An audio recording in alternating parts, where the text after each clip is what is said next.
Yo mga idol, kamusta? Sports Talk PH nga pala.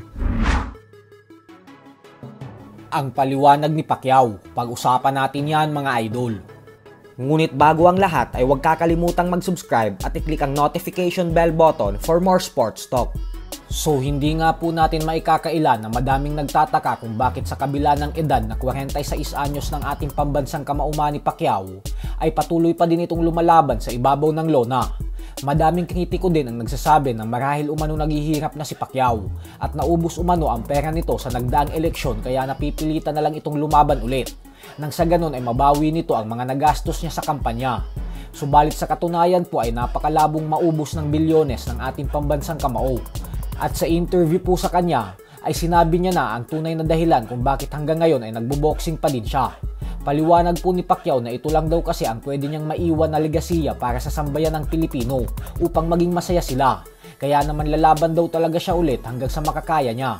Habang ang current WBA welterweight world champion naman na si Rolando Romero na siyang inaasahan na makakasagupa ni Pacquiao sa buwan ng December ay tila ayaw nang mag-aksaya pa ng panahon sa kabila ng hindi pa naman opisyal na kasado ang kanilang sagupaan ni Pacquiao. Ito po ay dahil ngayon pa lang ay puspusan na agad ang pag-eensayo nito. Kapansin-pansin din na nasa magandang kondisyon na agad ang kanyang pangangatawan. Isang patunay lamang po ito na pinaghahandaan talaga ni Romero ng gusto ang potensyal na laban niya kay Pacquiao at na hindi niya talaga sasayangin ang pagkakataon na makatalo ng isang legendary Hall of Famer. Ika nga ni Romero ay ang pagtalo umano kay Pacquiao ay ang siyang magbibigay daan daw sa kanya upang mapasama din sa International Boxing Hall of Fame sa hinaharap.